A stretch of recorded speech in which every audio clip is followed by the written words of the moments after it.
Hello, everybody, and welcome back to another reading vlog. I hope you guys are doing very well. Today is the second episode of my Reading the National Book Award finalist series. If you didn't catch the first one, I will link it down below so you guys can check it out. But in that vlog, I read Martyr and I also read Ghost Roots.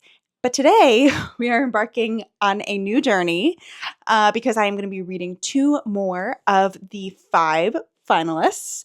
So by the end of this vlog, I will have read the vast majority of the finalists. Potentially, I will have made some opinions on who I think should win the prize. Anyways, the books that I am going to be reading in this vlog are All Fours by Miranda July, as well as My Friends by Hisham Matar. And I realized that I unintentionally, in this vlog series, paired together books that really complement each other well. The first 2 books, I think, dealt a lot with inheritance, and these 2 books seem to both be related to a journey of some sort. So the inside flap of All Fours says, a semi-famous artist announces her plan to drive cross-country from Los Angeles to New York. 30 minutes after leaving her husband and child at home, she spontaneously exits the freeway, checks into a nondescript motel, and immerses herself in an entirely different journey. Very, very intrigued about this. It seems like kind of a rompy book, perhaps. And side note, I actually have tickets to see Miranda July. She's coming to speak here in Cleveland in a few weeks, and I'm doing it after a 13-hour workday, so I'm probably going to be exhausted, but I really wanted to see her speak because I knew I was going to be reading her book. So that makes me extra excited about this. And the second book, My Friends, so it says, one evening as a young boy growing up in Benghazi, Khalid hears a bizarre short story read aloud on the radio about a man being eaten alive by a cat.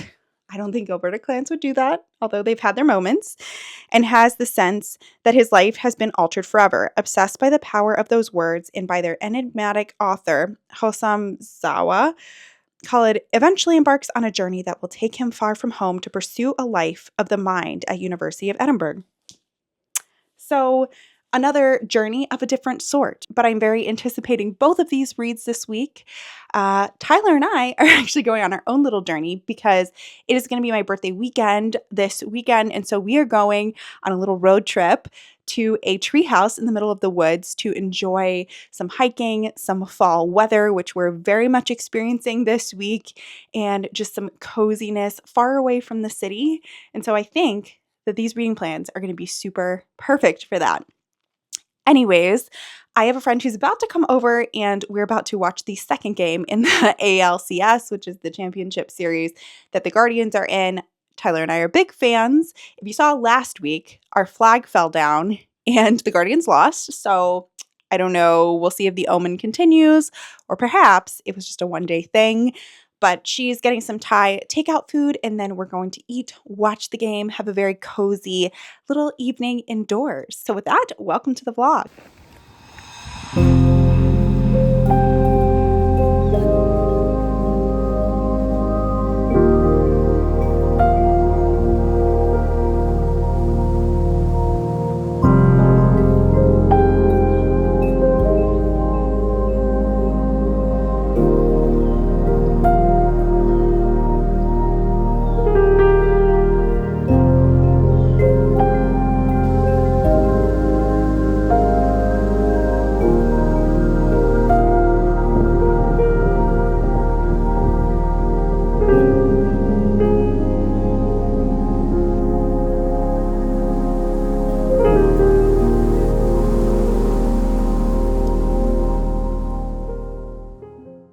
Over the past few days, we have been having the most beautiful fall weather, 50 to 60 degrees outside, and the leaves are finally changing, which I know at some point I'm going to be sad because all of them are going to be gone, but it did feel like summer lasted a really long time here this year.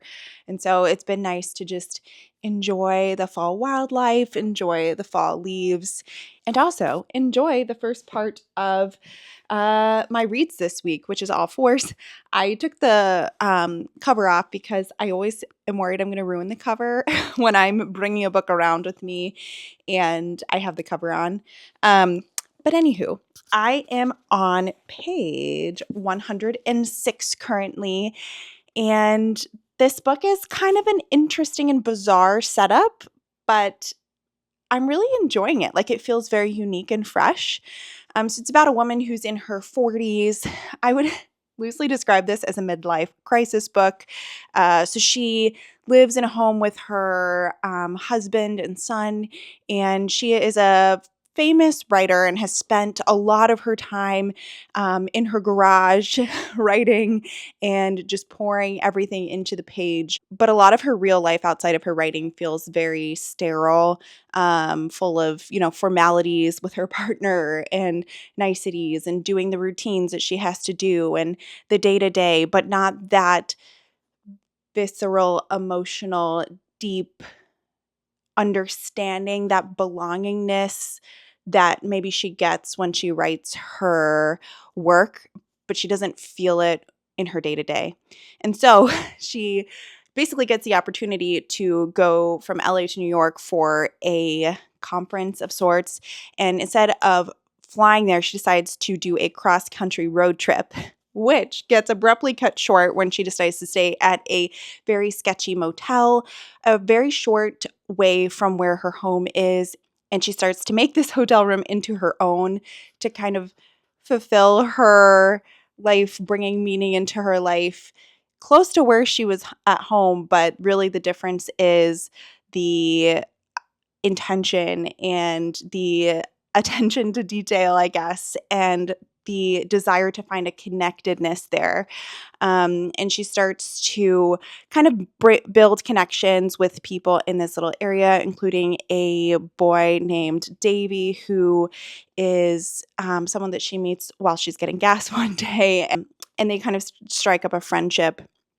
She's meanwhile lying to her family about the fact that they think that she's progressed much further on her road trip, but in fact, she's in the backyard going on a journey of her own, trying to find herself, find meaning in this life that has become very rote and not inspiring to her anymore.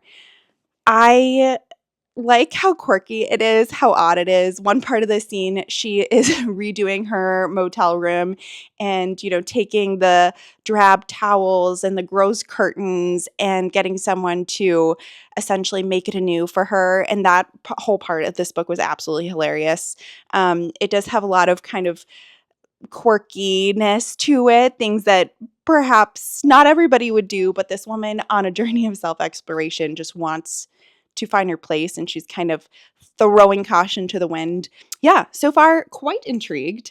Interested to see where we're going, because I feel like we've got through the part of the book that is a synopsis on the inside flap and what I thought a lot more of the book was going to be, but we're only a third of the way through. So there must be some more conflicts, more things that are going to happen. So planning to read a bit more of this tonight. And then I do work the night shift tonight. So hopefully get a little bit of reading done before I head off to work. Let's go, boy!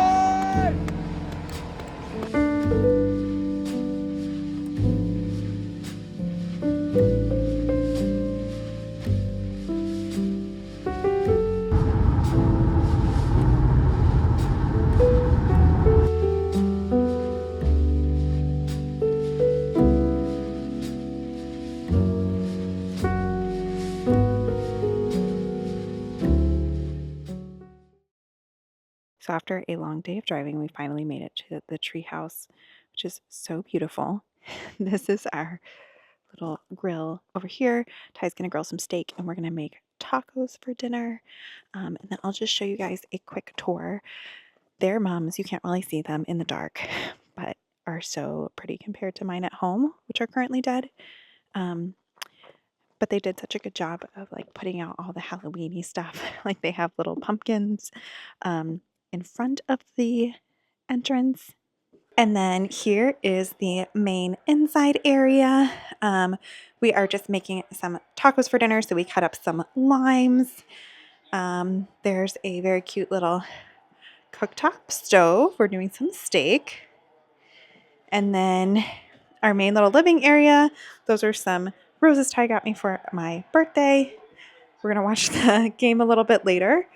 And then there's this very cute little porch out here, and you can actually hear a little stream bubbling. So I think I am going to sit out here with my cup of coffee tomorrow and read some of my book. And then perhaps the most precarious part is this crazy staircase that's going up to our little bedroom upstairs.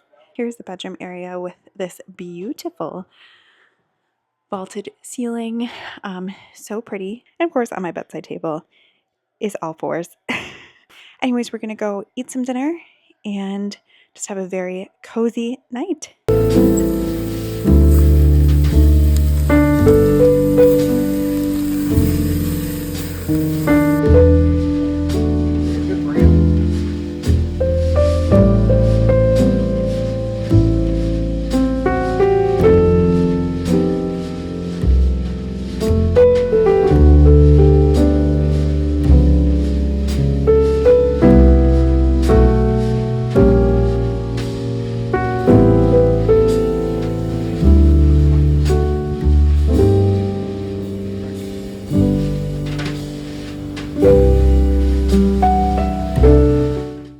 So we are back from our most lovely weekend at a treehouse in Pennsylvania.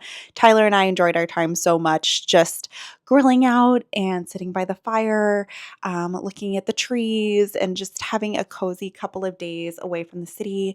Just a little bit of a change of pace. It was beautiful.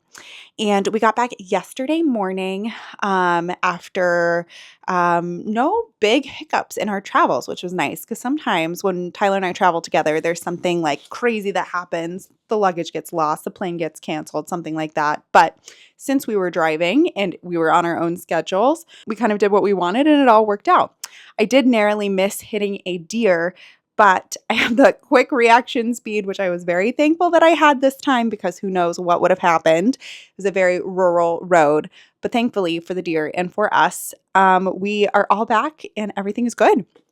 So I did finish all fours, read part of this while we were in the treehouse, and then I also read part of it when I got back. And sorry about the glare. I really, really enjoyed this book. So I think this book is getting a lot of buzz, rightly so. But I think it is getting a lot of buzz because it is a very graphically sexy book. Like there are a lot of open door sex scenes, a lot of differently described sex scenes than are probably present in a lot of other literary fiction books. And so I think a lot of people who read a lot of literary fiction jump into this and it's kind of jarring in the way that there's so much of it in there. But I think that why I want this to be jarring for people is because it describes female passion, female discovery, and female sexuality in a way that I think previously has very much revolved around men and the male experience. And so I really loved that that was part of this reading experience. This is without giving away spoilers because there is a lot in here that I think would, if I got too far into, would spoil where this book is going. I do think it is a commentary about marriage, monogamy, modern love, and sexuality. And I think it brings up a lot of really important, valid points that are not addressed in literature enough. I think the writing here is just stunning. I was listening to a review on YouTube, I'll link it down below, of all of the like symbolic and beautiful references and humor and ways that this story was more nuanced than I even realized when I was reading it. And it made me realize just like how profound a lot of the parts of this are. And I really did love this for it being a exploration of perimenopause, which I don't think is written about nearly enough. And perhaps a lot of the reason why this is getting a lot of the attention that it is getting is because it's so groundbreaking and that it's not afraid to question the media portrayal of what is happily ever after for a woman. Usually it's having a life partner and having a child and then it stops there. But what about after people have families? Who are women outside of that image that has been so often portrayed over and over and over again? And so it was nice to ask those questions, to see the author walk into the unknown and explore a lot of those things for herself. I think I'm going to give this book a 4 stars. I feel like I'm giving every book in this vlog and in this reading challenge 4 stars, but all for different reasons. And so I'm okay with it. I'm just going with how I feel when I read it. And I really, really enjoyed this. Also, I did get to start My Friends by Hisham Attar this morning, and so far have made it through about 100 pages of this book, and very much enjoying it. It's quite a different vibe from All Four, so just trying to, re-center myself on a very different story, but one that I am enjoying nonetheless. So far, our main character, we've kind of gotten his background a little bit, growing up in Libya, his family who's very kind of politically, historically engaged in the changing regimes and the history of their country. And eventually the main character gets drawn to the University of Edinburgh, where he kind of is propelled into a political scene that is happening there and into events that are happening in the UK, but very much have to do with the Libyan regime and how things are going at home. I don't want to say too much more than that because even where I'm at right now, there is a lot that has already happened that has been really beautiful to discover as it's played out. The writing is super lyrical so far in this story and has just pulled me along with the narrative and is very digestible. I feel like this is not a hard book to read, even though it does deal with a lot of really difficult topics. And yes, I'm excited to keep reading. This has been such a treat to start out with. Anyways, I go back to work tomorrow, so I need to get my mind ready for that and get the house ready for what will probably be a very busy week at work. So anyways, wish me luck. So surprise, surprise, what I thought was going to be a very crazy work week was in fact a crazy work week. And it is a week later while I'm filming this clip. But I have finished My Friends by Hisham Attar, so I wanted to briefly chat about my thoughts. But before I do, I went to go see Miranda July speak. She came here to Cleveland, and it was so captivating and interesting. I did get her to sign my book, which was incredible. Just has the coolest signature too. And it was so interesting just hearing her talk about her process and how she works as an artist and how this story came to her. I found her so articulate and so captivating to listen to. I just think she's such a unique free spirit artist, unlike a lot of artists that are working right now. And I just thought it was so cool. I also discovered that the series that brought her here essentially brings a bunch of other authors here, and there are a lot of really exciting people coming this season. And so, of course, I bought tickets to see all of them, and it just felt like Christmas morning, figuring out that that is something that just happens in the city where I am, and I had no idea. The lighting is very odd today, and I can't seem to get rid of this glare, so I apologize that I have a giant window on me, but we're just going to go with it. So I did finish My Friends, which I ultimately gave 4 stars. Surprise, surprise. This is a novel that I think really captures so many different things.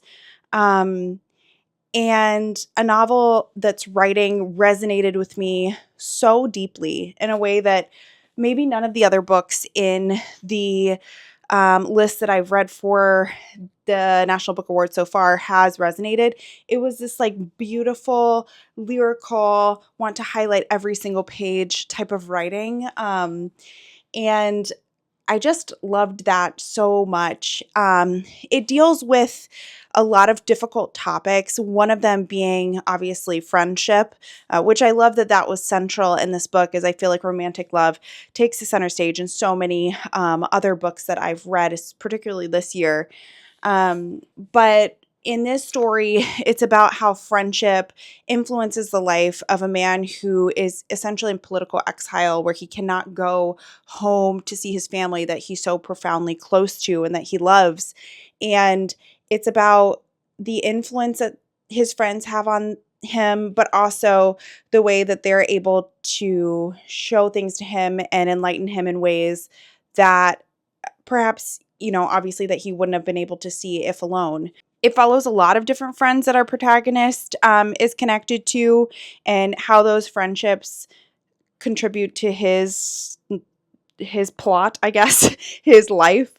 So it isn't just like one central friendship, but a lot of different people and their impact on his life when he is kept away from everything that he knows and he loves, and he's kept away from his family, which he so desperately wishes he could go back to. This book, unfortunately, did have a little bit of an eye-rolling plot convenience, which I was not a huge fan of, but here we are. You know, my Guardians flag fell down, and then the Guardians lost essentially most of the games in the series. Like, sometimes life is just coincidental, and, you know, what are the chances that a storm is going to knock down a flag the night of a series that then the team does poorly in? What are the chances that a man is going to encounter a writer that is so central to his life in a very odd place where he shouldn't encounter him? But, you know, sometimes that's where life takes us, and that's the beauty of it. So maybe I need to read less into things like that and just enjoy the book for what it was. But I did give this a 4 stars, really thoroughly enjoyed this one. So I have one book left to read of the National Book Award finalists, and that is James, probably the most anticipated out of all of the books that I've read for the prize. I am so looking forward to seeing what all the hype is about, to seeing why everyone loves this book so deeply. And I finally did get my copy. If you guys were following along before, my copy of James was lost in the mail for weeks, but it is now showed up. And so I am very much looking forward to picking this up in the last episode of my Reading the National Book Awards. That will come out in a couple of weeks. I have a couple of other videos and things that I have planned, but will certainly come out before the announcement of the winner of the National Book Award. Anywho, thank you so much for watching today's video. Thank you so much for watching these vlogs. If you've been following along, comment a flag emoji if you made it to the end of this video. And with that, I will see you guys in the next one. Thank you for watching. Bye.